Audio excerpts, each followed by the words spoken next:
¿Cómo están? Muy buenas tardes. A ver, vamos a empezar el día de hoy a trabajar. Voy a tomar asistencia.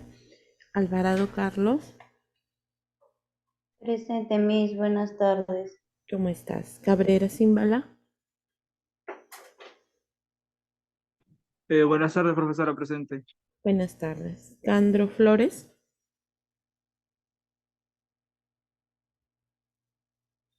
Chanta Zurita, Profe, buenas tardes, profe. ¿cómo Presente. estás? Amaranto Crespín,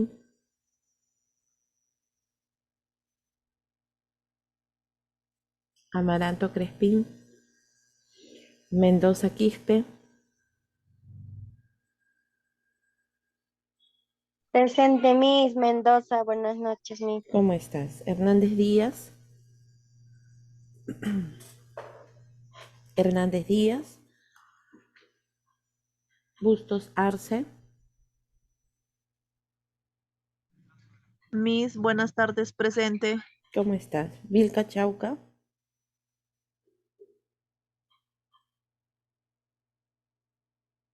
Salguero Lino,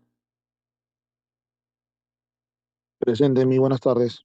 ¿cómo estás? Guillén Medina, Presente, Miss. Buenas noches. ¿cómo Guillén. estás? Bayona Asensio,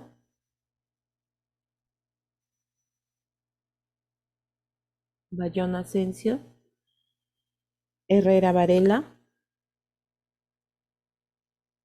Presente, Miss, buenas noches. ¿cómo estás? Miranda Miranda, Presente, profesora. Buenas noches. ¿cómo estás? Zapata Calvo,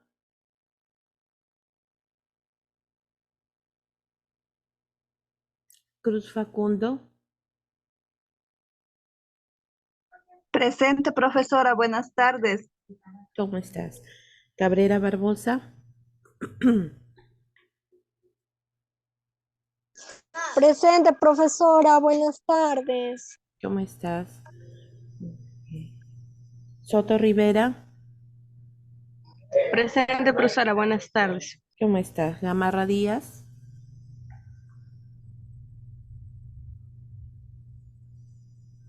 Gamarra Díaz, Encinas Aguilar, Miss, Miss, presente. ¿Me escucha? Gamarra Díaz. ya, ok, Gamarra, ahora sí te escucho. Gracias. Encinas Aguilar, Presente, licenciada. Buenas noches. ¿cómo estás? Suárez Piñarreal, Miss, presente, buenas noches. ¿cómo estás? Jaime Ulloa,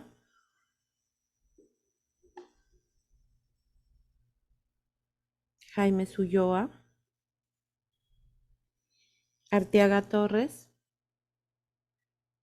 Presente, Miss, buenas noches. ¿cómo estás? Ramos Campos, Miss, buenas noches, presente. ¿cómo estás? Laki Maquera, Presente, profesora, buenas noches. ¿cómo estás? Chota Ramos, Presente, mi buenas noches. ¿cómo estás? Salvatierra Enríquez, Salvatierra, Espinosa Esparza,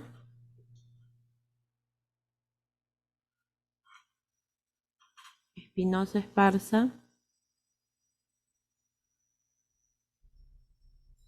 Uribe León,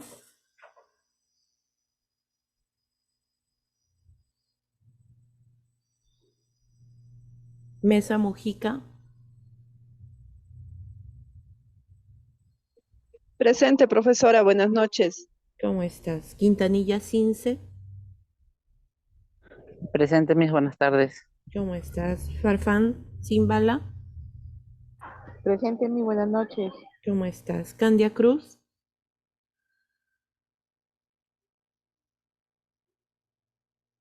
Presente, profesora. Buenas noches. ¿cómo estás? Grimaldo Mayaute, Presente, mi buenas noches. ¿cómo estás? Nieto Cabrera, Presente, Miss, buenas noches. ¿Cómo estás? A ver, muy bien. Los que faltan, por favor, levanten la mano para poder apuntarlos en la asistencia. Ujú. Ah, ya, ok, muy bien. Bayona,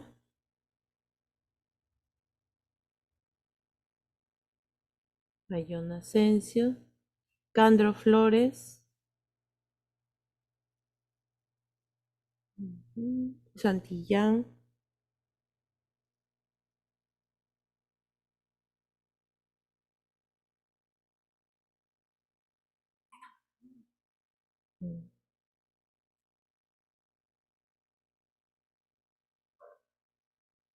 ujú, Santillán. Santillán, ¿tu otro apellido es? Santillán Leiva, Miss. Buenas noches. Ah, ayer no ingresaste, ¿verdad? No, Miss. Ah, ok, muy bien. Santillán Leiva. Muy bien. Listo. Amaranto. Presente, profesora, buenas tardes. ¿Cómo estás, Amaranto?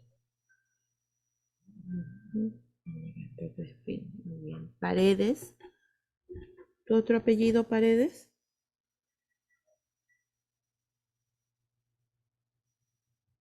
Carla Paredes. ¿Perdón? Paredes Monago. Ah, ya, ok, muy bien, muchas gracias. Zapata. Presente, mi buenas noches. Muy bien. ¿Alguien más, por favor, que falte? Salvatierra, Miss. Buenas noches. ¿Cómo está Salvatierra? Muy bien. ¿Alguien más?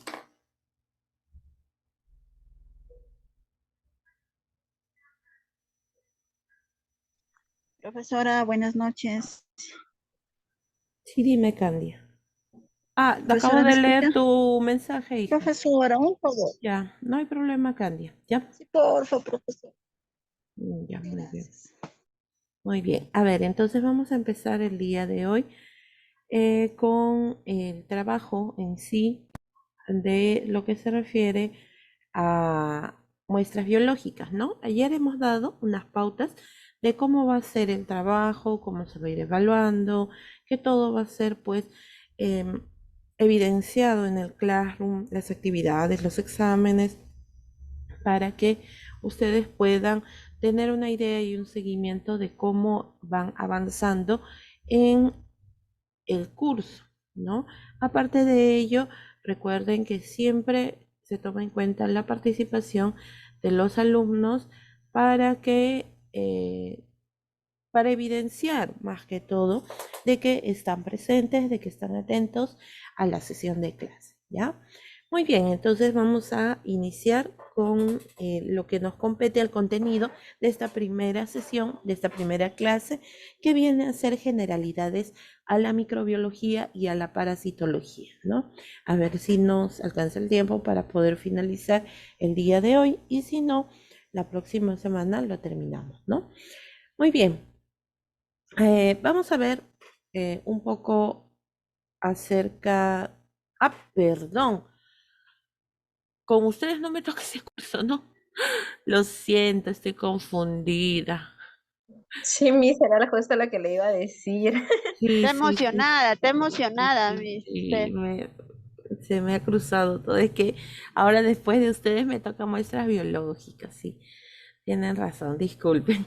Ahora sí voy a compartir la diapositiva. Con ustedes me toca asistencia en pacientes de psiquiatría, ¿no? Ayer, igual, ayer estuvimos haciendo lo que era pues las pautas. Las pautas vienen a ser de manera general, eso sí, no hay ningún inconveniente, pero no habíamos avanzado nada con respecto a lo que se refiere.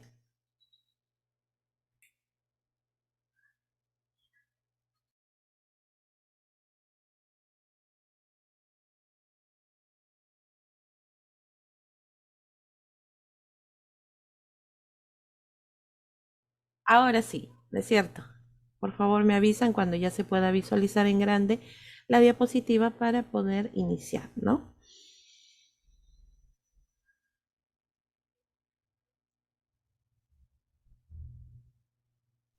Sí se ve, profesora. Ya, listo, muy bien. Ahora sí, entonces vamos a iniciar. Disculpen ustedes la equivocación, el error. Ahora sí, vamos a empezar con lo que se refiere pues a la historia y a las generalidades de lo que se refiere a salud mental, ¿no?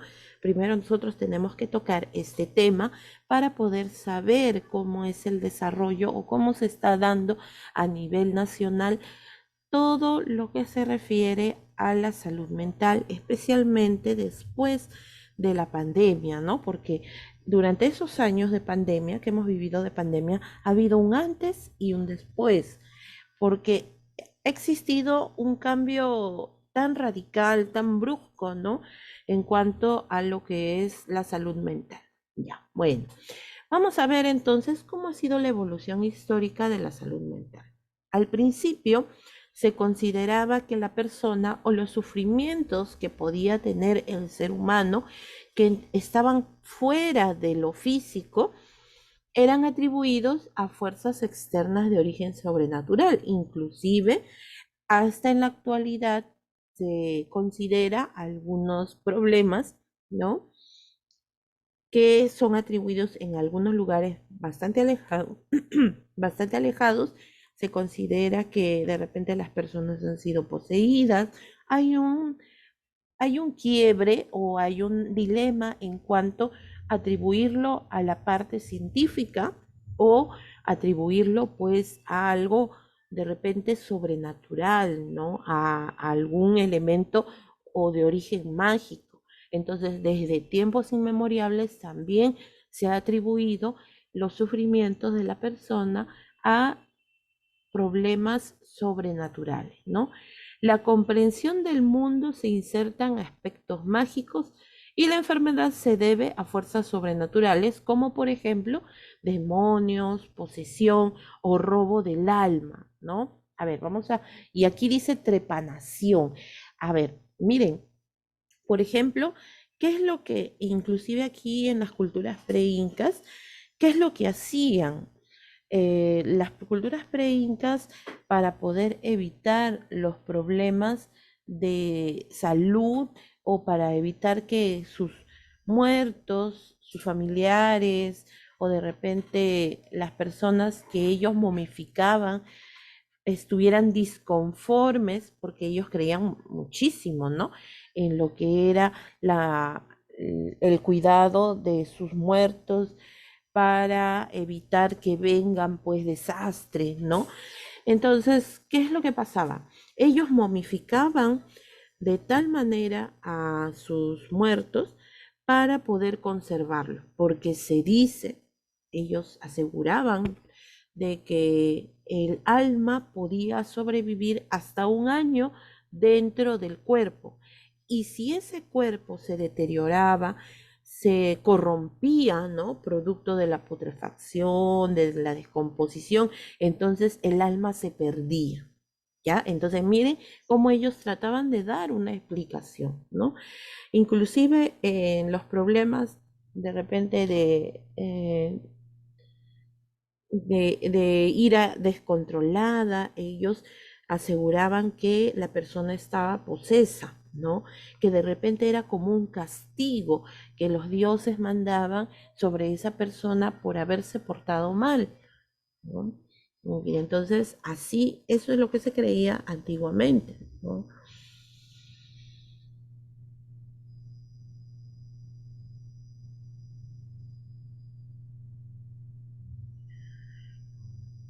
Había bastante lo que era la presencia de los curanderos, ¿no?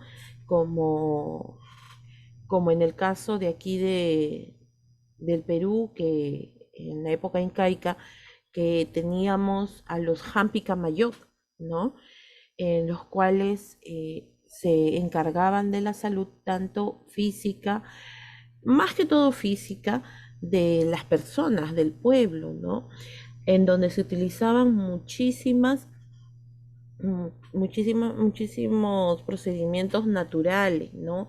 Invocaban las almas, utilizaban las huacas, utilizaban talismanes e inclusive se ha realizado pues cirugías sin necesidad de tener algún tipo de conocimiento, ¿no?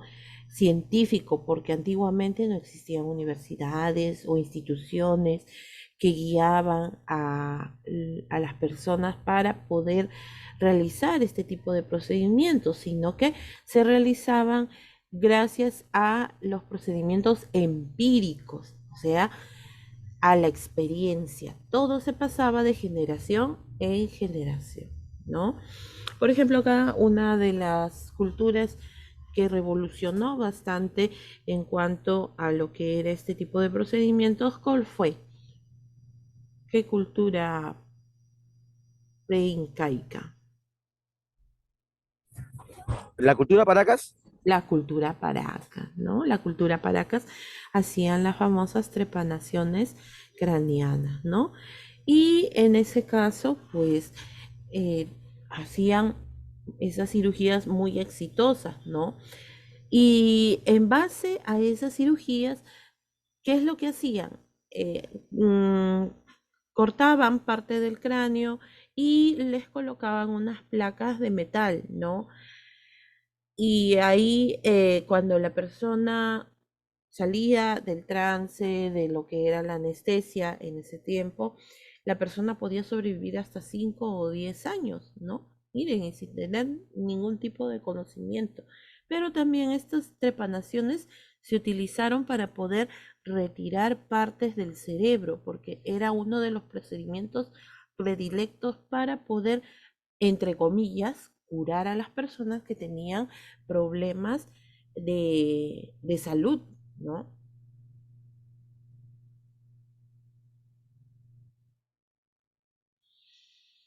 También tenemos en lugares como Mesopotamia, que es al otro lado del mundo, los sumerios fueron los primeros en identificar las enfermedades mentales. Miren, ya a pesar de que estamos hablando de 4000 años antes de Cristo, ya identificaron las enfermedades mentales, aunque para ellos, como estábamos mencionando, era un castigo de los dioses, ¿no? Se les llamaban Shertu, que significa pecado. Entonces, aquí pues se consideraba a las personas que tenían algún tipo de problema de salud para que tenían también algún tipo de deuda con los dioses y por eso se les había enviado ese castigo.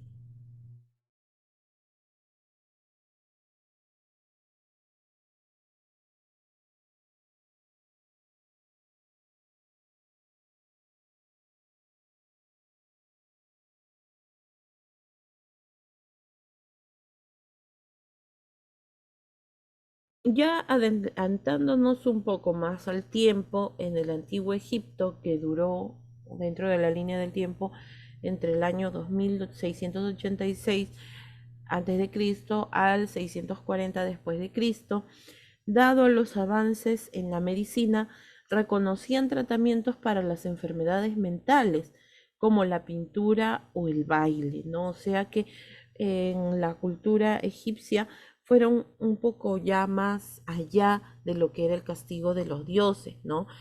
Sino que trataban de buscar soluciones para ese tipo de problemas y en los cuales pues se llevaba o se les recomendaba a estas personas que tuvieran también actividades como la pintura y el baile, ¿no? Además, ya reconocían como una enfermedad a la epilepsia, ¿ya? No hay que confundir la epilepsia con convulsión. La epilepsia viene a ser un tipo de problema neurológico, ¿no? Que es, mientras que la convulsión puede aparecer por algún desorden, por ejemplo, en los electrolitos, o de repente por deshidratación, o quizá por fiebre alta, demasiado alta, esa es la convulsión. En cambio, la epilepsia no. La epilepsia viene a ser una ruptura en la conexión de las neuronas, ¿no? No hay un pase de lo que es el intercambio entre el impulso eléctrico entre las células nerviosas. Y eso puede durar unos minutos, ¿no? Pero ya ellos lo reconocían como una enfermedad, ¿ya?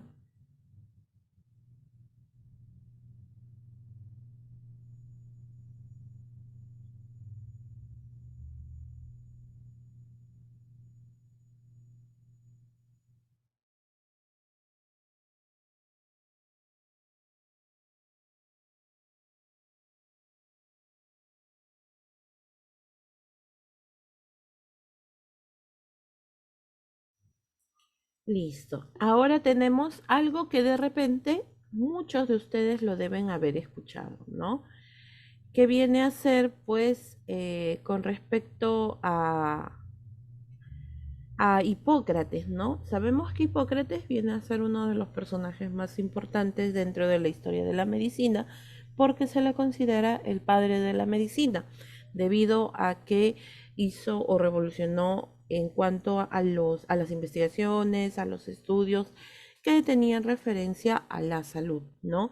Él, por ejemplo, propuso la teoría humoral de la enfermedad, ¿no? Decía que cada ser humano tiene un tipo de temperamento diferente y propuso la teoría de los 4 humores. ¿Qué significa? Significa que cada persona contiene un tipo de humor. Por ejemplo, los que contienen bilis negra, los de humor que se llama flema, sangre y bilis amarilla, ¿no? De acuerdo a esto va a salir el temperamento. Por ejemplo, los que tienen bilis negra tienen un temperamento melancólico. El humor flema, los flemáticos, humor sangre, temperamento sanguíneo, bilis amarilla, los coléricos, ¿no? Ahora, también no planteaba que se podía encasillar a la persona en un solo tipo de temperamento, sino que de repente podía haber una combinación entre estos 4 temperamentos, ¿no? Por ejemplo, entre melancólico y flemático, entre sanguíneo y colérico, ¿no? Por ejemplo, ¿qué caracteriza a cada uno de ellos en cuanto a los temperamentos? Y ustedes dirán, ¿eso qué tiene que ver con lo que es la salud mental? Muchísimo, porque es el tipo de personalidad y el tipo de comportamiento que tiene cada persona. Por ejemplo, en el caso de los coléricos, como bien dice su nombre, tienen un aspecto o tienen un comportamiento menos tolerante y más propensos al estrés, ¿no? Porque siempre están preocupados, están de repente con el cortisol elevado, entonces por eso es que tienden al estrés y tienen una voluntad bastante fuerte y quieren imponer lo que ellos piensan. Ese viene a ser el tipo de temperamento colérico, ¿no? Los flemáticos. Los flemáticos son personas indiferentes, muy calmadas, racionales y pausados, ¿no? O sea que todo lo hacen a su tiempo, pero eso también implica que sean un poco más lentos y que no acaten mucho a la autoridad de otra persona, ¿no? Después tenemos a los sanguíneos. ¿Quiénes vienen a ser los sanguíneos? Los sanguíneos son las personas sentimentales, emocionales y sobre todo optimistas, o sea, aquellas personas que muchas veces se dejan llevar por sus emociones, ¿no? Por ejemplo, son muy sensibles, tienden al llanto y a la tristeza rápidamente, o también pueden llegar muy rápido a lo que es la satisfacción, la felicidad, y siempre tienen pues ese pensamiento de que se pueden lograr las cosas, ¿no? Por eso les decía, no siempre una persona puede tener una característica o un tipo de temperamento cuadriculado, encajado, ¿no? Sino que puede hacer que tenga una combinación entre 2 tipos de temperamento, ¿no? Porque no siempre una persona va a ser optimista, también, ¿no? No siempre es 100% sanguíneo. Después también tenemos a los melancólicos. ¿Quiénes vienen a ser los melancólicos? Aquellas personas depresivas, somnolientas, abatidas, y suelen ser pausados, pero pausados por la misma tristeza, no porque pues sean pausados de ser lentos, ¿no? Sino que a veces esa sensación de tristeza, esa sensación de que se sienten descompensados, entonces eso los hace que pues sean mucho más pausados al momento de hacer sus cosas porque dudan mucho, ¿ya? Dudan mucho antes de sacar un resultado. ¿Ya? Entonces, eso es lo que propuso Hipócrates, la teoría de los humores, ¿no? En el melancólico, vuelvo a repetir, primaba lo que era la bilis negra, en los flemáticos la flema, en los sanguíneos la sangre y en los coléricos la bilis amarilla, ¿no?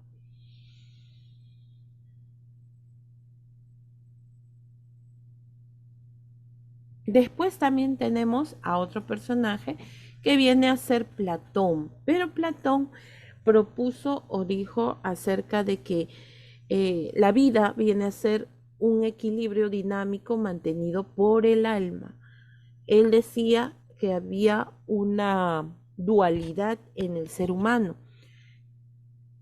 y fue uno de los primeros que habló de eso, ¿no? Que el ser humano está compuesto por cuerpo y por alma, ¿no? El alma viene a ser la parte racional y el alma irracional que está localizado en el corazón y en el abdomen, ¿no? Y sí, hasta ahora se dice eso. Por ejemplo, cuando ustedes piensan racionalmente, cuando meditan, cuando analizan la situación, cuando no son impulsivos, se dice que nosotros pensamos con la cabeza. Pero si de repente reaccionamos, somos muy impulsivos, es porque reaccionamos con el corazón. ¿Y por qué con el abdomen? El abdomen se refiere específicamente al hígado. Se dice que las mujeres nosotros no sentimos con el corazón, sentimos con el hígado, ¿no? Así dice. Bueno, entonces, en este caso, eso es lo que hablaba Platón, ¿no? Y decía, bueno, decía que había dos tipos de alma, ¿no? Una racional y otra irracional.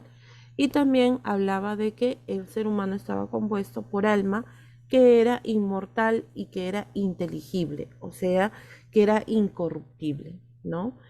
En cambio, el cuerpo es el que sí llegaba a morir, no trascendía y era muy sensible a los cambios, ¿no? Muy bien. O sea, ustedes saben que estos personajes, como son filósofos, también tenían una interpretación, pues, de lo que era el alma, de lo que era el cuerpo, ¿no?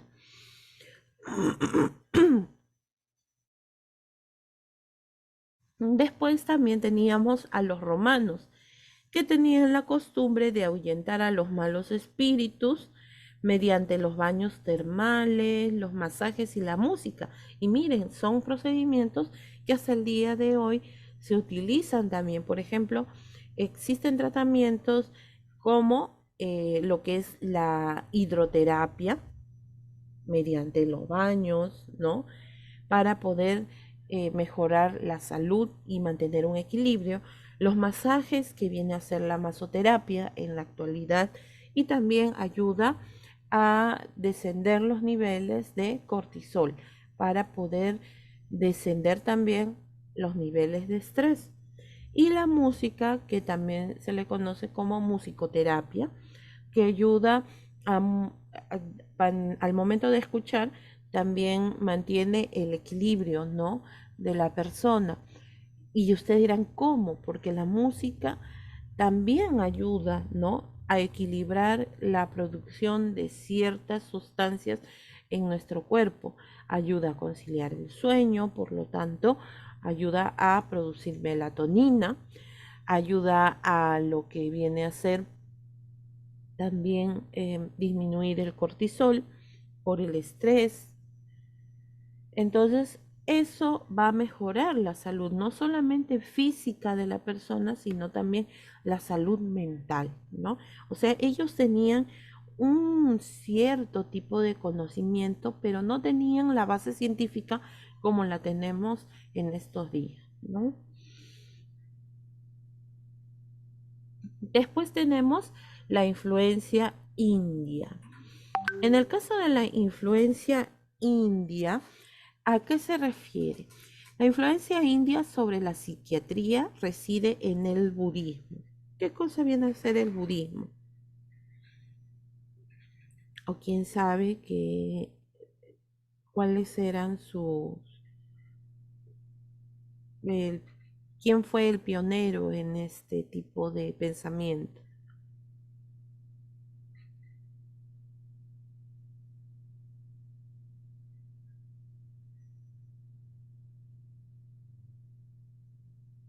¿Quién inició con el budismo?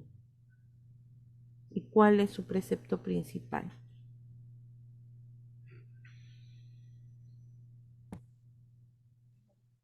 Doctora, buenas noches.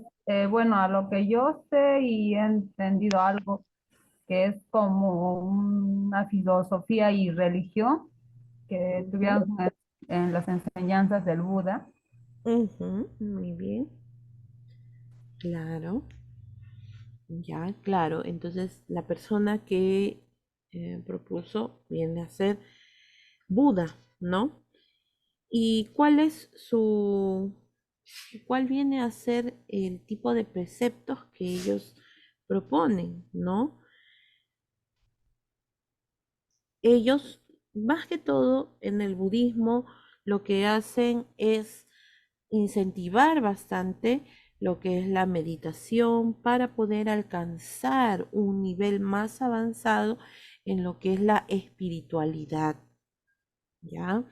Entonces ellos no recurren a la violencia, tratan de mantener un equilibrio en su paz mental y de esa manera pueden obtener sabiduría, ¿no? Entonces, eso vienen a ser los preceptos que propuso Buda. Por eso dice, de hecho, se ha recurrido a la meditación budista como forma de psicoterapia. Dentro de la psicoterapia, que viene a ser un tipo de tratamiento frente a algunos problemas de salud mental, se utiliza, ¿no?, la meditación y es muy buena porque esto va a ayudar a conectar con el espíritu de la persona. Ojo, esto no tiene nada que ver con la religión. La persona puede tener sus creencias religiosas, pero en este caso lo que se quiere es conectar con su propia alma, ¿no? ¿Y por qué se hace esto? Porque a veces la persona puede tener algún problema que no tenga un origen aparente, o sea, que no tenga un origen visible. ¿Y eso por qué sucede?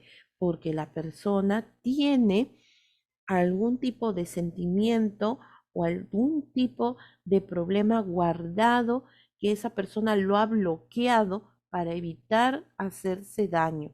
Pero lo único que está haciendo es guardarlo en lo más profundo de su mente, pero igual le afecta y lo demuestra mediante sus actos.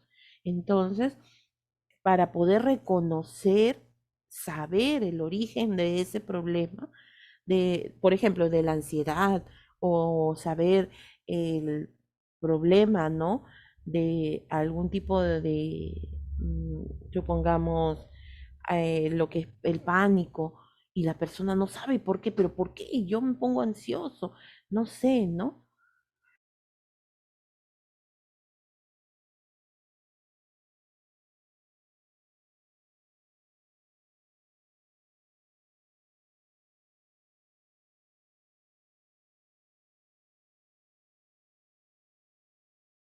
Listo, entonces, mediante la meditación, ojo que es la meditación guiada también, la persona conecta con su interior y, por decirlo así, desbloquea, ¿no? Esta parte para poder verbalizarlo, para poder compartirlo. ¿ya? Entonces, sí, hasta ahora, hasta el día de hoy, se utiliza bastante lo que es la meditación, ¿no?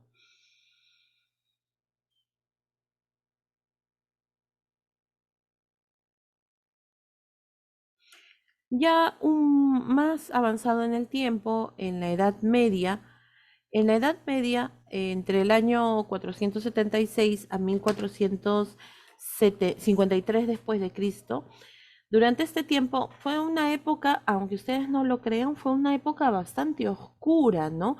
Especialmente para las personas que sufrieron enfermedades mentales. A raíz de que empezaron en la Edad Media, ustedes saben que tomó la batuta lo que es la Iglesia Católica, los señores feudales, existía los señores feudales que se encargaban de todas las personas que trabajaban, había mucha violencia, mucho abuso por parte de ellos, ¿no? Ellos tenían la última palabra y también fue una época bastante oscura para la Iglesia Católica porque se cometieron muchísimos actos que hasta el día de hoy son repudiables, ¿no? Porque definitivamente si se cree en un Dios, no creo que ese Dios mande a sus representantes aquí en la tierra a causar daño, ¿no? Entonces, pero ellos disfrazados o enmascarados en lo que era la, el catolicismo, pues cometieron muchos abusos, ¿no? Durante estos tiempos, las enfermedades mentales vuelven a tomar un tono místico, o sea, volvieron a retroceder, ¿no? Por lo que abundan los exorcismos, pero no el exorcismo quizá como se le conoce en la actualidad, sino que eran pues mucho más violentos, ¿no? En donde acababan con las muertes de las víctimas. Y también se utilizaba la reclusión. Sin embargo, Aurelius Agustinus señaló la importancia de la introspección como fuente de autoconocimiento. ¿Qué significa introspección?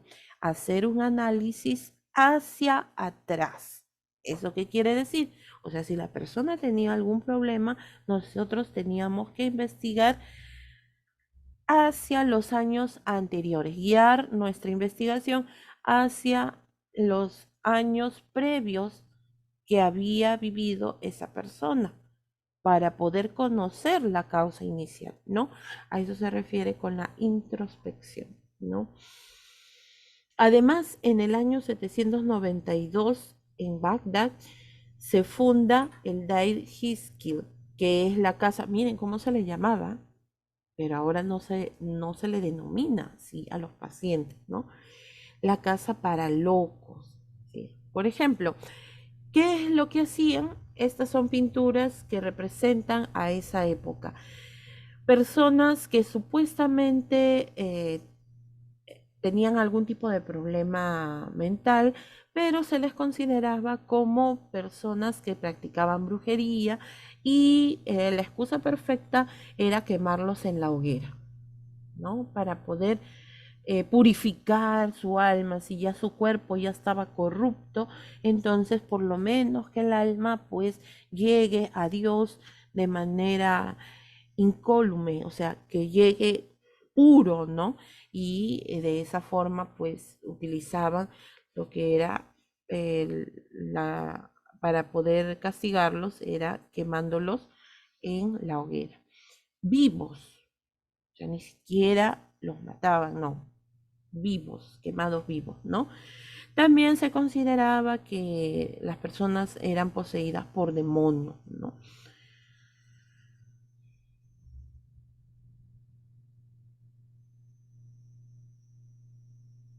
Después, los cuidados de los enfermos, con el paso del tiempo, pasa a manos de los clérigos, o sea, los sacerdotes se hacían cargo de las personas que tenían enfermedades mentales. Pero, como les había mencionado hace un momento, los procedimientos terapéuticos eran brutales. Sometían a los afectados a torturas. ¿Por qué? Y lo peor de todo es que las familias, pensando que su familiar iba a tener alguna esperanza para poder recuperarse, los llevaban, ¿no? Los llevaban al cuidado de los sacerdotes y el sacerdote supuestamente condicionaba la curación por medio de las torturas. Las torturas, por ejemplo, los ahogaban, lo que hacían era fracturarles de repente a los huesos, amarrarlos, ¿no? Entonces, obviamente esa persona, los que llegaban a salir, que eran muy pocos, pues se recuperaban, como decir, a la fuerza, ¿no? Condicionados por la tortura. Pero aquellas personas que lamentablemente no se recuperaban era porque habían fallecido debido a los tipos de tratamientos tan grotescos que tenían con estos pacientes, ¿no? Y bueno, en realidad los encargados de estas casas no tenían que dar muchas explicaciones porque lo único que le decían a la familia era de que, bueno, pues su familiar estaba muy grave, que ya no había nada que hacer y pues había fallecido, que hasta cierto punto era mejor, ¿no? Porque esa persona ya no va a estar posesa, no va a estar, ya no va a sufrir, ¿no? Entonces ellos se escudaban en este tipo de torturas y en las hogueras para la curación y la salvación del alma, ¿no?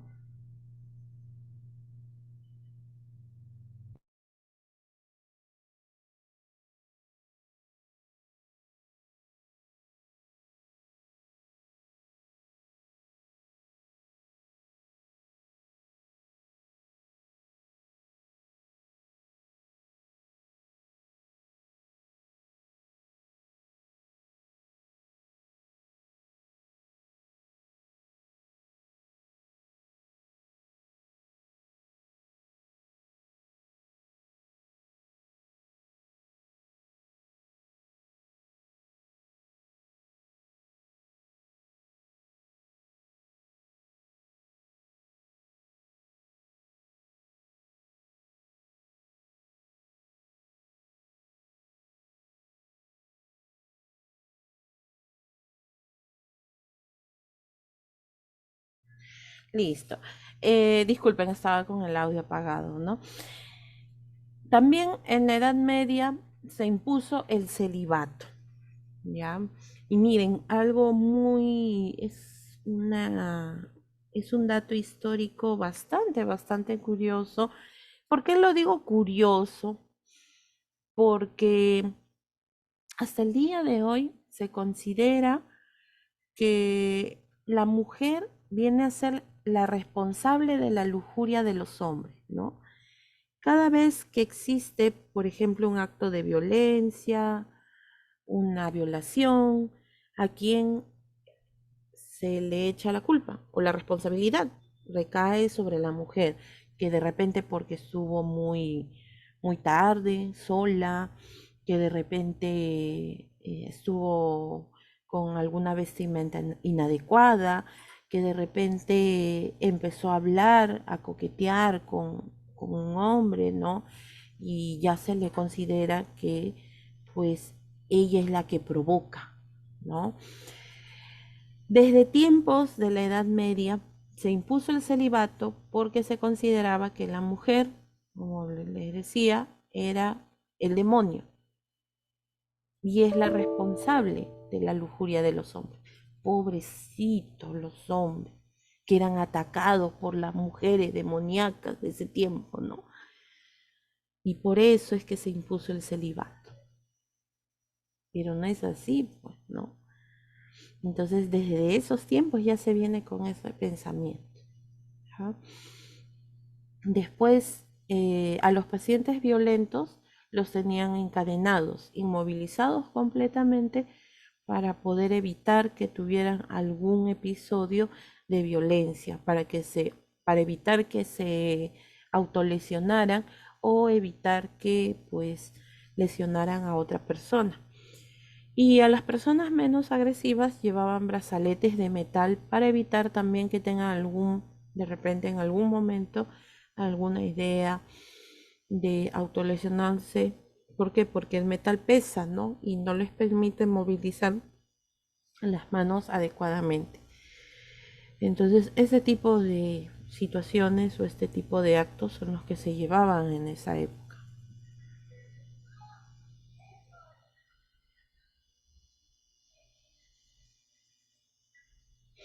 Ya un poco más avanzado en el tiempo, en el siglo XVI,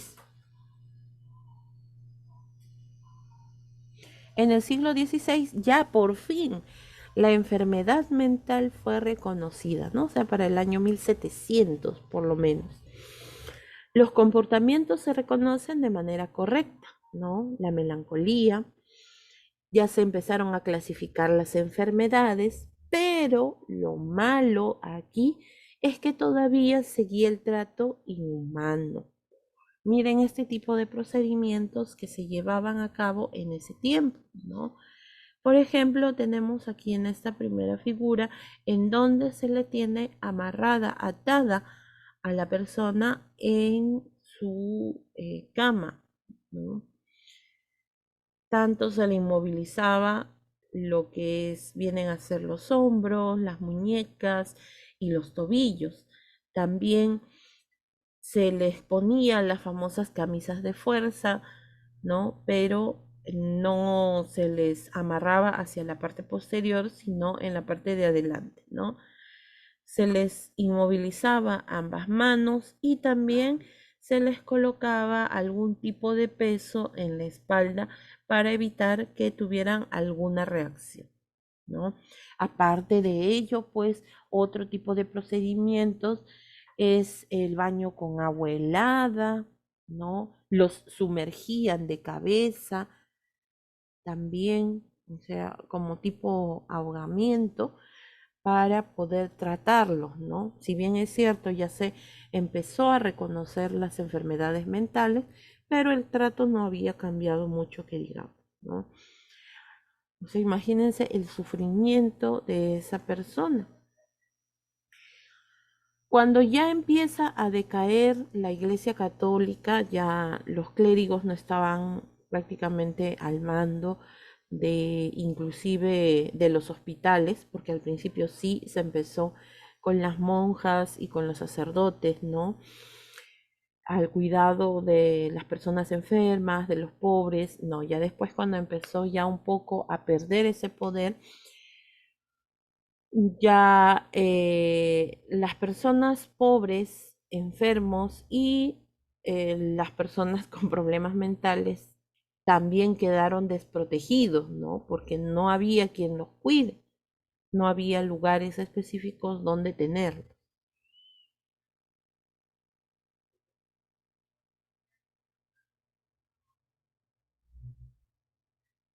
Para el siglo XVII y XVIII, durante el siglo XVII, a los enfermos de algún problema mental se les desangraba. ¿Por qué? Por ejemplo, se les hacía flebotomías, o sea, se les hacía cortes porque se decía que la sangre que tenía estaba llena de toxinas y por eso esa era una forma de liberar el problema que tenían, el problema de salud, ¿no? También como una forma de condicionar, se les hacía morir de hambre. No se les daba ningún tipo de alimento como una especie de castigo hasta que la persona pudiera reaccionar, ¿no? Se les golpeaba y también se les purgaba, ¿no? Se les colocaba enemas, se les colocaba también para poder supuestamente limpiar sus intestinos, ¿no? Para el siglo XVIII se desarrolla la psiquiatría. Miren cuánto tiempo, o sea, ya para los años 1900, ¿no? 1900. Tanto tuvo que pasar. Se desarrolla la psiquiatría como una rama de la medicina. Requerimiento de trato humano y respetuoso. Ya aquí ya no se utilizaban este tipo de acciones como era el castigo o tener algún tipo de acción violenta con respecto a los pacientes, ¿no? Como por ejemplo, este médico, ¿qué es lo que está haciendo? Está haciendo un experimento, evidenciaba sus experimentos por medio de la fotografía, en donde el experimento que trataba de hacer era hacerle cosquillas a la persona, utilizaba lo que era la risoterapia para poder pues tratar de mejorar la salud de los pacientes, ¿no?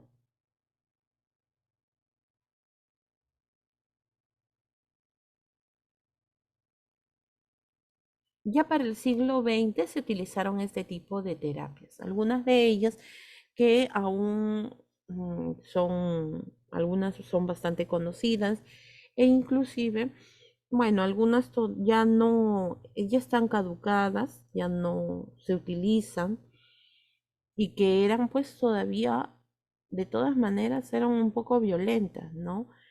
Tenemos lo que es la terapia insulínica, lo que es la inducción del coma. ¿Qué es la insulina? ¿Quién me puede decir qué es la insulina?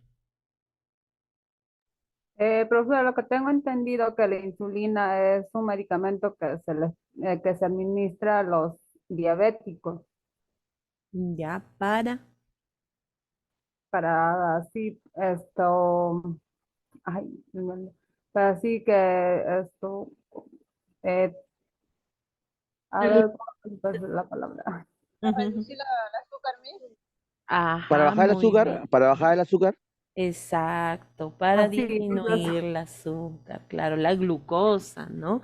Entonces, miren, ¿ah? Y ustedes dirán, ¿qué tiene que ver la insulina, pues, con los problemas mentales? A ver, cuando la persona tenía problemas mentales, era muy violento, entonces se le colocaba inyecciones de insulina. La insulina, ustedes saben, que se produce de manera natural en el cuerpo y que ayuda a controlar la azúcar en la sangre.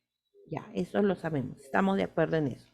Pero al inyectar más insulina, todas las funciones de tu cuerpo empiezan a descender, a bajar, ¿no? Imagínense como si ustedes no hubieran desayunado, desde el día anterior no hubieran cenado, no hubieran desayunado, como llegan casi a la hora del almuerzo, fatigados, cansados, con ganas de dormir, agotados, débiles, exacto, ¿no? Y sienten como inclusive como que se van a desmayar. Ya, así. Ese tipo de terapia se utilizaba para que esas personas tuvieran un tiempo de inactividad, se les inducía al coma agregándoles o inyectándoles insulina para que aumente y baje la glucosa en la sangre. Entonces disminuye la actividad de la persona completamente.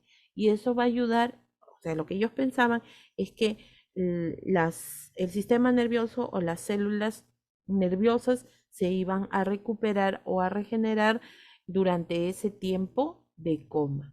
Ahora se utiliza un procedimiento parecido, pero no es tan extremo, ¿no? Como es la inducción del coma. Se utiliza, deben haber escuchado lo que es la cura de sueño, o no han escuchado la cura de sueño. No, mi, ¿No han escuchado acerca de la cura del sueño? sí, pero no como ese procedimiento.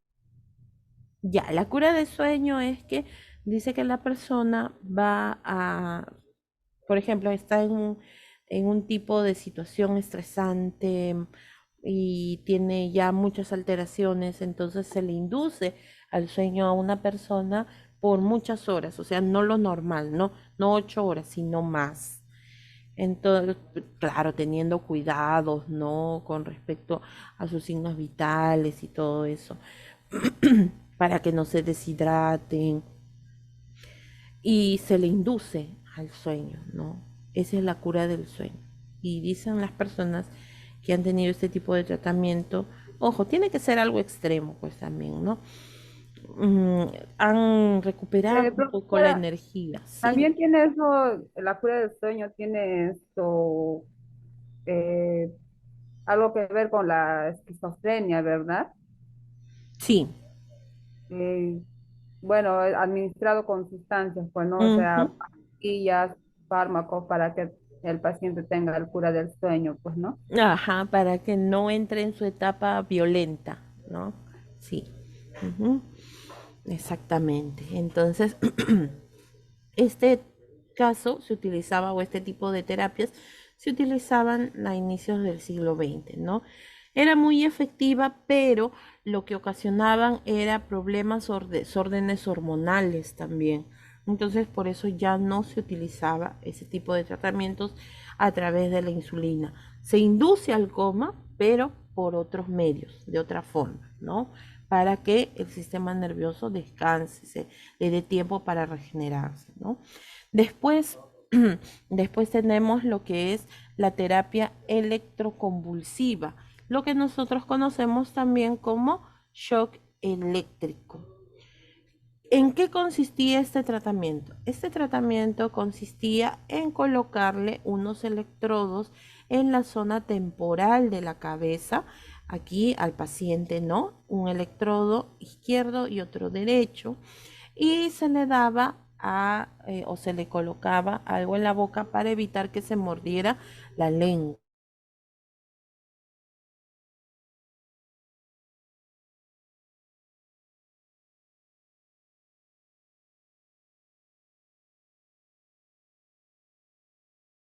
Entonces, ¿qué es lo que se hace en este tipo de procedimientos? En este procedimiento se le pasa un cierto voltaje de electricidad, no como para electrocutarlo, sino como para que nuevamente reinicie el funcionamiento del cerebro, ¿no?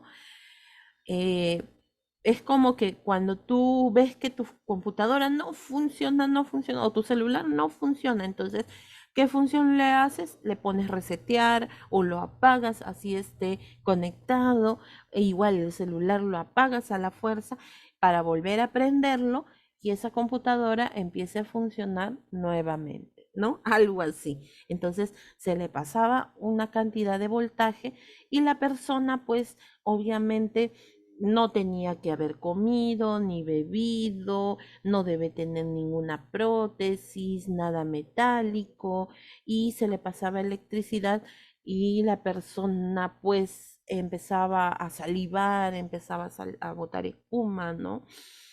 Es un tratamiento bastante feo porque el hecho de pasar la electricidad pero eso sí, la persona pierde la memoria, o sea, no se acuerda que le han hecho ese tipo de procedimiento.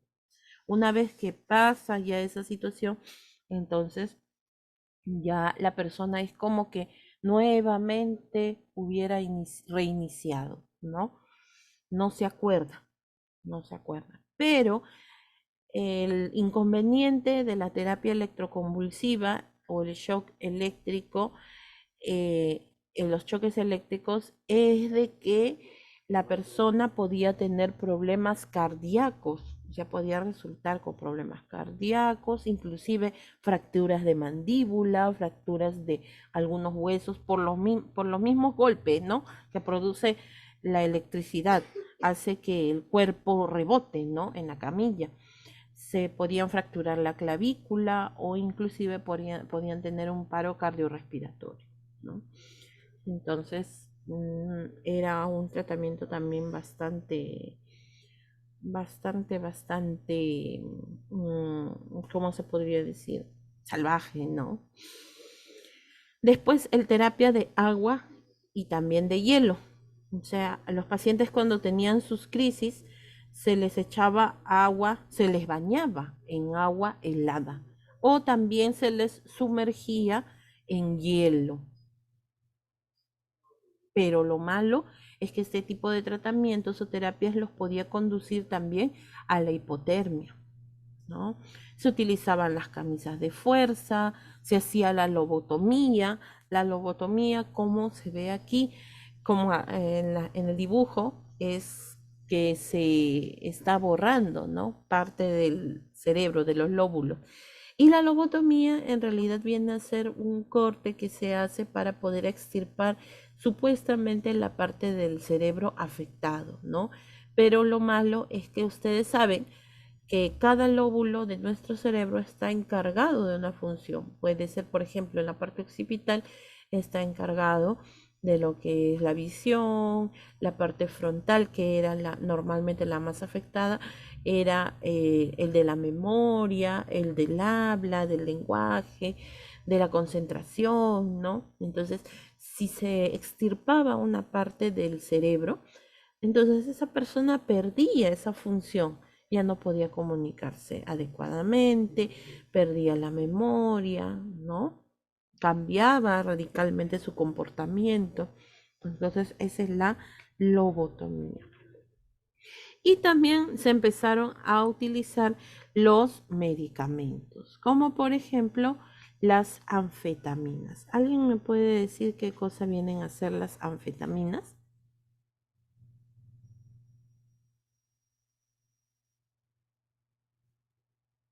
¿Qué son las anfetaminas, no?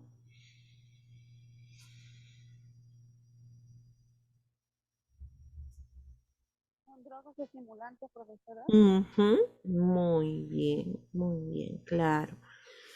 Las anfetaminas vienen a ser, son drogas, ¿ah?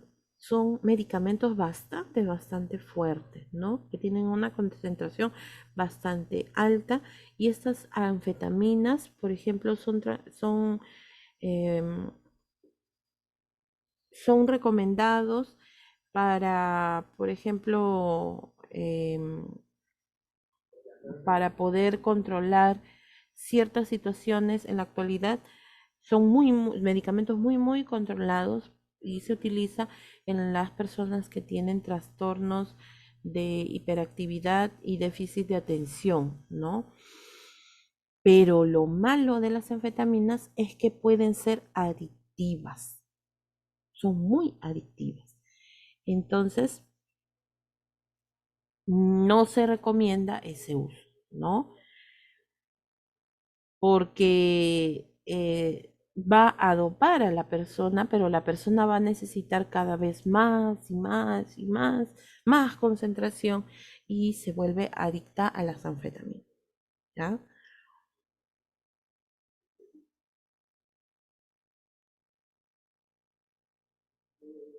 Listo. Esa es un poco de la historia de cómo ha ido evolucionando, ¿no? Gracias a Dios que en la actualidad se está tomando bastante importancia acerca de lo que es la salud mental. Inclusive, no sé si de repente en las regiones en las que ustedes se encuentran, ahora existen los centros comunales para la atención de la salud mental, ¿no? Que es bastante accesible para todas las personas. No hay que pensar que la persona solamente debe acudir a un psicólogo cuando ya se siente mal, no, sino que la persona necesita, ¿no? Siempre.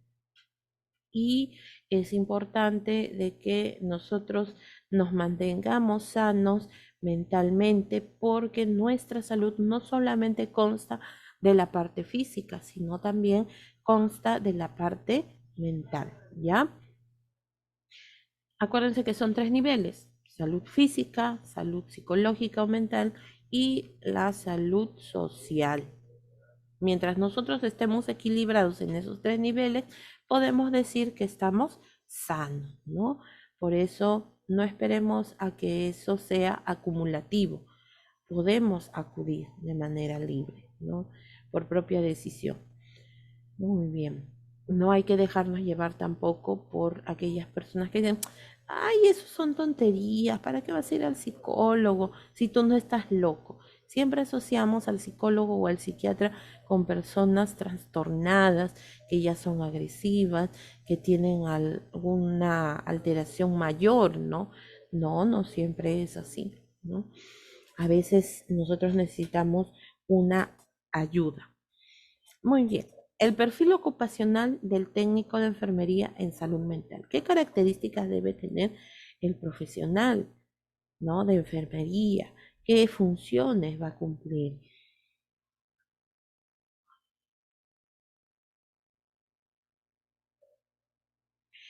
¿Cómo es la enfermería en salud mental? Viene a ser un área especializada dentro de la práctica de enfermería, que emplea teorías del comportamiento humano como ciencia y como arte, ¿no?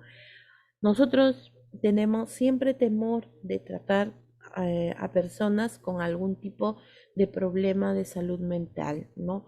Pero no es así. Nosotros debemos, como cualquier otro usuario, como cualquier otro paciente, nosotros también estamos a cargo del cuidado. Eso es lo principal. Tenemos que realizar un cuidado humanizado. Y dentro de lo que es la especialidad o dentro de lo que es el área de enfermería, pues nosotros también vamos a encontrarnos con muchas personas que tienen este tipo de problemas, ¿no?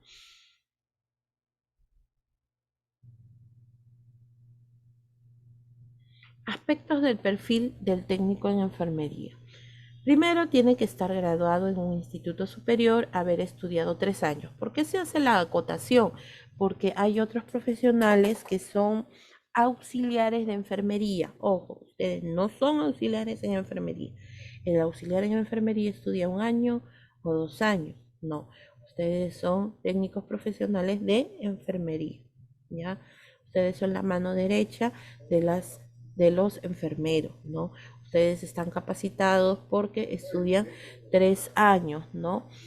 Después, otra de las características viene a ser el interés y vocación.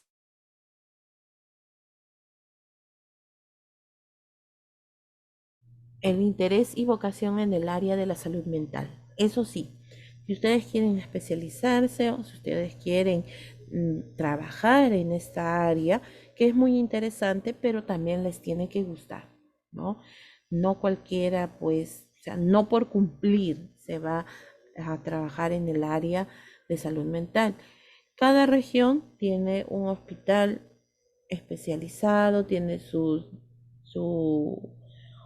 área de psicología, pero no todos tienen pues un lugar de hospitalización, ¿no?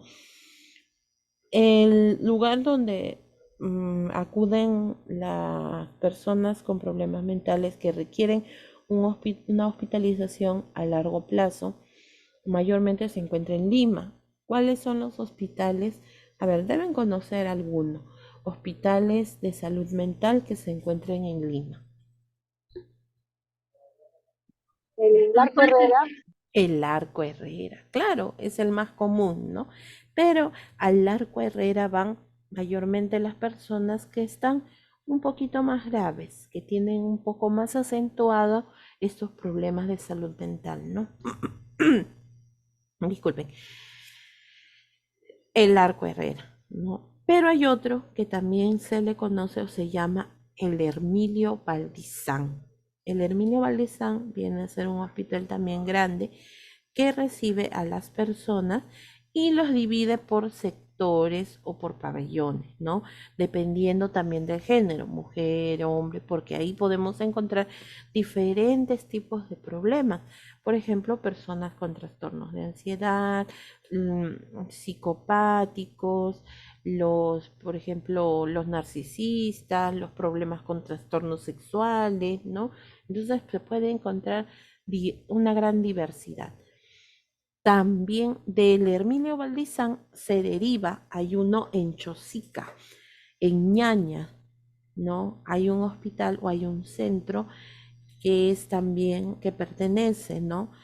Al mismo Hermilio Valdizán, en el cual pues se trata a las personas que tienen algún tipo de adicción, ya sea al alcohol, a las drogas, a los medicamentos.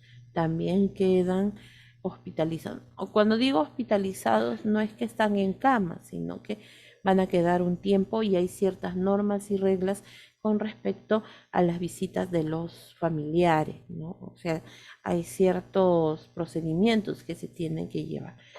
Y como les digo, aquí el personal pues debe tener bastante vocación en el área de salud mental, le debe gustar y sobre todo debe tener mucha empatía con los pacientes, no tener miedo, sino tratar de interactuar con ellos, ¿no?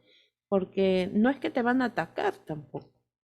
Ya estos pacientes reciben una medicación, por lo tanto están controlados, ¿no? Hay muchos pacientes, casos de muchos pacientes que la familia los lleva, pero ya nunca más regresan a recogerlos y ya se quedan permanentemente ahí, ¿no? Eso también afecta o impide su recuperación, porque imagínense, los pacientes están esperando el día de visita para que lleguen sus familiares, miran a través de la reja para esperar a sus, de repente a sus hermanos, a sus padres y nunca llegan, ¿no? Ya los han abandonado ahí. La mayoría del personal que trabaja en esta área, mayormente, vienen a ser varones. ¿Por qué creen? Para que lo agarre fuerte, pues, Ajá, sí, en algunos tiene más casos, fuerza. cuando se descontrolan, sí, por la fuerza, ¿no? Para poder sostenerlos, sí. Ujú, mayormente, pero eso no quita que haya también personal femenino, ¿no? Después también tenemos otra de las características, es la buena disposición para atender y prestar cuidados a personas con problemas de salud mental. No juzgar. Aquí, ahí no estamos para juzgar ni las causas ni lo que han hecho, ¿no? Alto grado de tolerancia al estrés y estabilidad emocional. Como siempre les digo, sí, les tiene que gustar porque si no toleran el estrés, el ritmo de trabajo y sobre todo si no tienen estabilidad emocional y empiezan a interactuar con los pacientes que están internados, de repente al final también terminan internados ustedes, ¿no? Porque a veces parece mentira, nosotros llegamos a empatizar, llegamos a internalizar tanto con los pacientes que tomamos como nuestro sus problemas. O sea, tenemos una conexión con ellos que al final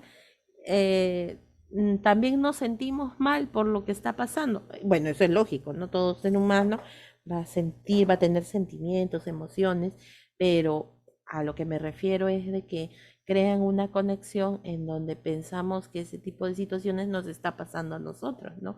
Y puede producirse lo que nosotros conocemos como el síndrome de Burnout, ¿no? Que es un tipo de estrés debido a lo que es el tipo de trabajo o actividad que nosotros llevamos, ¿no? También debe tener un amplio sentido de responsabilidad y de confidencialidad. Eso sí, nosotros somos, entre comillas, como los sacerdotes. Secreto de confesión, ponernos una cruz en la boca. Nada de que salgo del hospital o salgo del lugar donde estoy atendiendo y reconocí a una persona y voy y lo divulgo a todo el mundo. Adivina qué, he visto a fulanito, a sutanito, menganito, que está yendo al hospital psiquiátrico y para juzgar las personas son muy buenas, ¿no? Entonces hay que tener cuidado, hay que hay que tener el secreto profesional, es parte de nuestra ética. Así hayas visto a quien hayas visto, tú no puedes divulgarlo. Cruz, chitón, boca, ¿no? Preferible engrámpate la boca antes de hablar, porque inclusive hay personas que cuando han divulgado han tenido problemas legales. Por ejemplo, cuando se trabaja ahí, créanme, de manera muy, ¿cómo podría mencionarlo? De manera muy, muy confidencial, inclusive a veces de manera incógnita, llegan a esos lugares pacientes reconocidos, pacientes famosos, ¿no? Que son parte de la política de repente, que son parte de la farándula, que son personas reconocidas quizá, pero nadie lo dice. Hay un personaje que sí fue un secreto a voces, ¿no? Que siempre recibía tratamiento en este hospital. Ya ustedes sabrán de qué personaje de la política se trata, ¿no? Lo dejamos a la imaginación. Muy bien. Pero como les digo, era un secreto a voces, ¿no? Y si no saben, quédense con la duda, preferible. Después, también otra de las características es que debe tener mucha paciencia. Bastante paciencia, ¿no? Tolerancia a la frustración. Cuando yo les digo estas características, no piensen, ay, Dios mío, ¿en dónde vamos a trabajar? ¿Qué es esto? No, la mayoría se arrepienten. No, sino que en todo trabajo en estos tiempos igual debes tener bastante tolerancia a la presión, al ritmo de trabajo, ¿no? Debes trabajar con una conducta humanista y profunda sensibilidad al dolor humano. Debes tener una conducta ética. Sí, dime, Amaranto.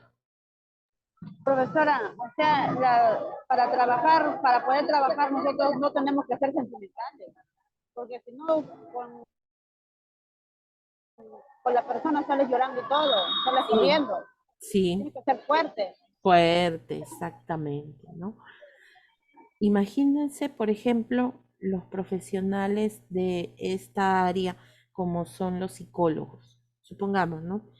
El psicólogo de tantas cosas, tantos problemas para escuchar, el psicólogo también tiene que ir a otro psicólogo para poder hacer su descarga mental, ¿no? Nosotros también debemos ser fuertes, pero también debemos tener nuestro desfogue. Ojo, nosotros como profesionales de enfermería tenemos mucho más tiempo con el paciente, ¿no? Muy aparte de lo que es psiquiatría, muy aparte del área de enfermería psiquiátrica. Nosotros tenemos, por ejemplo, al tratar con los pacientes, muchos pacientes cuando nosotros le agarramos cariño, tenemos confianza, nos cuenta su vida, sus problemas, porque de repente no tienen con quién conversar, especialmente los adultos mayores, ¿no? Entonces, nosotros debemos ser empáticos, pero tampoco no nos debemos dejar abatir por los problemas que nos están contando. Nosotros estamos ahí también para dar fortaleza, ¿no? Porque imagínense, el paciente nos cuenta su vida, sus problemas, el paciente llora, nosotros nos ponemos sensibles, también nos ponemos a llorar y al final hombro con hombro estamos llorando ambos. No, no puede ser, ¿no? Entonces, aunque dan ganas, ¿no? A veces hay situaciones que pasan que son tan trágicas que de verdad a uno le remueve el corazón, ¿no? Lo desestabiliza emocionalmente. Sí, dime, Amaranto. Profesora, yo he estado con un paciente que había tenido su bebé. Primero había tenido una niñita, ya tenía 4 años, de ahí a llegar a tener un bebé. Su bebé tenía 2 meses, profesora, y yo le preguntaba a ella, porque ella era bien sana, justamente entraba a un buen colegio, profesora, becada, todo. Y cuando ya nació su segundo hijo, ella empezó a escuchar voces. Dice que la voz le decía que se matara. Yo le hablaba a ella, pero ¿por qué ese motivo? ¿Es del embarazo que haya tenido, profesora? Puede ser que haya tenido algún tipo de, sí, a veces las mujeres pueden tener, por ejemplo, lo que se conoce como depresión postparto. Y esta depresión postparto, si es que no se trata a tiempo, no es algo tan sencillo, ¿ah? No es que, eso se pasa en una semana o 2 semanas, no, puede durar hasta años. Y la persona, si no recibe un tratamiento adecuado, puede tener episodios psicóticos. O sea, escucha voces, tiene alucinaciones. Sí, sí, sí, sí, sí. Puede suceder. Profesora, a mí también me pasó un caso. Yo cuidaba a una chica, tendría pues sus 25 años, pero a mí me contrató para cuidarla como compañía nada más, no hacía la chica, pero cuando yo entré a cuidarla, o sea, y ahí miré recién su caso, ¿no? Que ella hablaba así por rato, tenía lapsus y hablaba incoherencias, ¿no? Ella hablaba siempre con un espiritillo, ella le decía siempre, ahí está mi espiritillo, decía, y empezaba a discutir, a pelear con ese espiritillo, según ella, ¿no? Y hablaba, discutía y hablaba incoherencias y ya después volvía en sí. Y, y ya me decía, Sarita, me decía, ay, sí, o sea, todo normal. Y después, por lapsus, así al día, le daba eso como 3 veces, 4 veces le daba. Así, y en ese momento a veces ni se recordaba, se quedaba así toda ida, así, no sé. Yo estaba en tratamiento psiquiátrico. Ujú. Claro, sí, definitivamente, ¿no? Esas cosas no son normales, ¿no? Cuando ya se escucha voces o se tiene alucinaciones auditivas, visuales, ¿no? Hay que tener bastante cuidado, ¿no? Y siempre estar atentos. Por ejemplo, hay niños que nunca manifiestan en sus primeros años de vida este tipo de problemas, pero cuando llegan a la adolescencia, debido a las hormonas, ahí es donde se manifiesta, ¿no? Este tipo de problemas. Ujú. Sí, a veces sucede, ¿no? Muy bien. También otra de las características es la buena disposición para el trabajo en equipo, ¿no? Y un sutil sentido del humor. Trabajo en equipo, ¿por qué? Porque todos se van a necesitar al final. Al fin y al cabo, todos van a trabajar, ¿no? En conjunto. Sutil sentido del humor, ¿a qué se refiere con eso? Por ejemplo, tú estás conversando con un paciente y el paciente te cuenta pues cosas de su imaginación, cosas extraordinarias, pues, ¿no? ¿Y qué es lo más común cuando nosotros estamos conversando entre amigos, entre personas conocidas y nos cuenta algo descabellado? ¿Qué es lo que le decimos? Estás loca, le digo. Exacto. Ojo, hay que Bueno, tener, yo no no le la- decía eso a la chica, por pero eso, pero por hay que eso sí. tener cuidado, hay que tener cuidado, ¿no? Hay que tener un sutil sentido del humor. ¿Nos podemos jugar con ellos? Sí, ¿no? Pero hay que evitar ese tipo de frases, ese tipo de términos, ¿no? Hay que tener muchísimo cuidado. Ah, no, no fastidies, está loco. ¿Cómo le vamos a decir eso, no? Inclusive cuando se hacen las sesiones, a ellos se les tiene que poner se les manda a hacer sus nombres con alguna figura de repente, pero tienen que ser cosas realistas. Por ejemplo, cuando tienen terapias de grupo, se les manda a hacer ¿cómo les podría decir? Como unas cartulinitas o unos dibujos para identificarlos, ¿no? Porque a ellos les gusta eso. Hacen inclusive actividades dentro de los hospitales, ¿no? Y cuando digo cosas reales, por ejemplo, no le vas a poner dibujitos de manzanita con ojos, boca, porque eso son cosas imaginarias. No le vas a poner a Mickey, al Pato Donald, no, porque ellos tienen que reconocer lo que es real y lo que es irreal. Nosotros reconocemos, ¿no? Sabemos que, por ejemplo, esos son dibujos animados, pero ellos no lo reconocen así. Nosotros no podemos utilizar ese tipo de herramientas, por ejemplo, ¿no?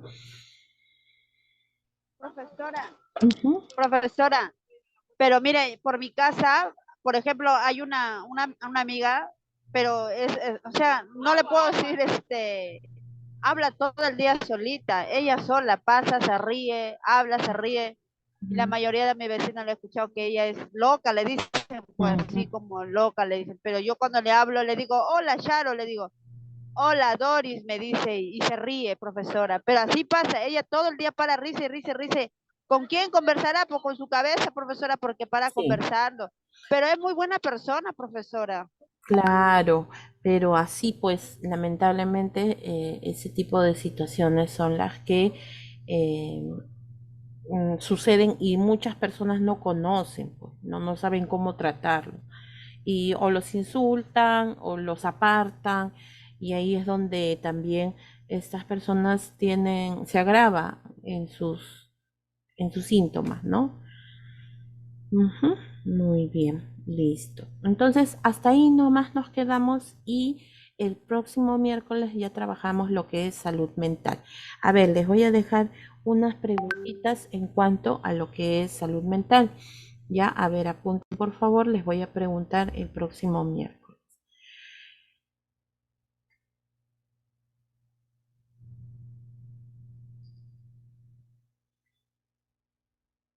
¿Cómo, a qué se refiere? Primera pregunta, ¿a qué se refiere cuando hablamos de salud mental? ¿A qué se refiere cuando hablamos de salud mental?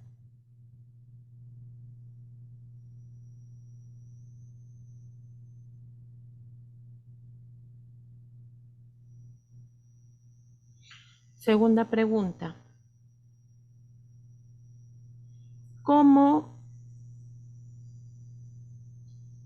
cuál es la situación de la salud mental en el Perú?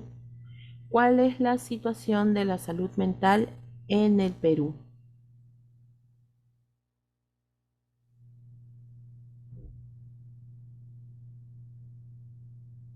Miss, ¿puede volver a repetir, por favor? No la escuché bien.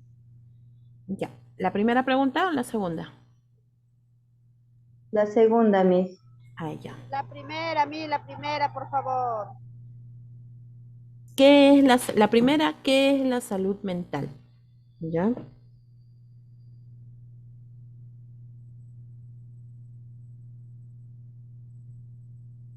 Profesora, la primera es ¿qué es salud mental o a qué se refiere salud mental? Es lo mismo, hija. Sí, es lo mismo, es lo mismo. La segunda pregunta es, ¿cómo es la situación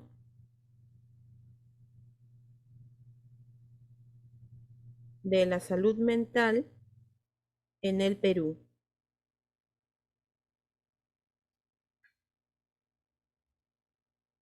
¿Cómo es la situación de la salud mental en el Perú? ¿Cuándo se celebra el Día Mundial de la Salud Mental? ¿Cuándo se celebra el Día de la Salud Mental y por qué? ¿Cuándo se celebra el Día Mundial de la Salud Mental y por qué? Cuarta pregunta. ¿Qué es higiene mental? ¿Qué es higiene mental?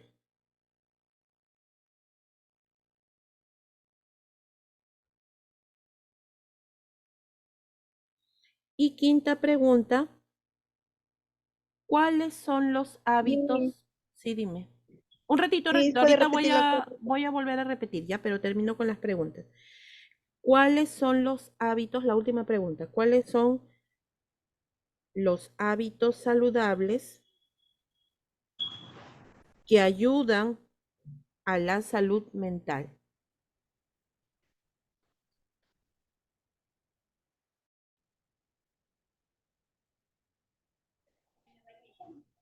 Listo. A ver, vuelvo a repetir.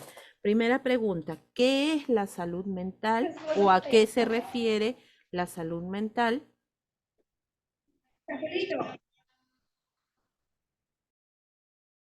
Segunda pregunta, ¿cómo es la situación de la salud mental en el Perú? Tercera pregunta, ¿cuándo se celebra el Día Mundial de la Salud Mental y por qué?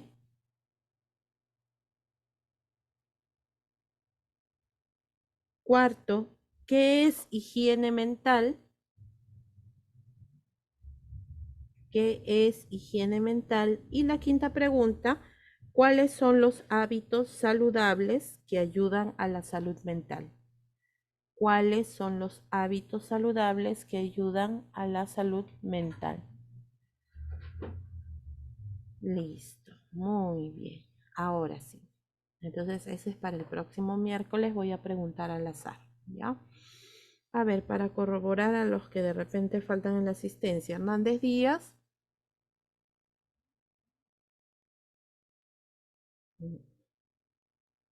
Vilca Chauca. Ah, ya, ok. Presente, Miss. Buenas noches. Muy bien. Jaime Ulloa. Presente, Miss. Buenas noches. Muy bien. Espinosa Esparza. Espinosa Esparza. Uribe León. Buenas noches, Miss. Presente. Muy bien. Listo. Ya, los demás ya tienen su asistencia. Disculpe, ¿para cuándo es el trabajo? Para el día miércoles, hija. ¿Eso lo subimos al Classroom al...? No, lo voy a preguntar en clase. Lo voy a preguntar en clase primero. Ya, Miss. Gracias. Nos Ok. vemos, yo la bendiga. Ya, listo, muy bien. Que tengan buen fin de semana, cuídense. Hasta el día miércoles. El miércoles, profesora, buen fin de semana. Igualmente para ustedes.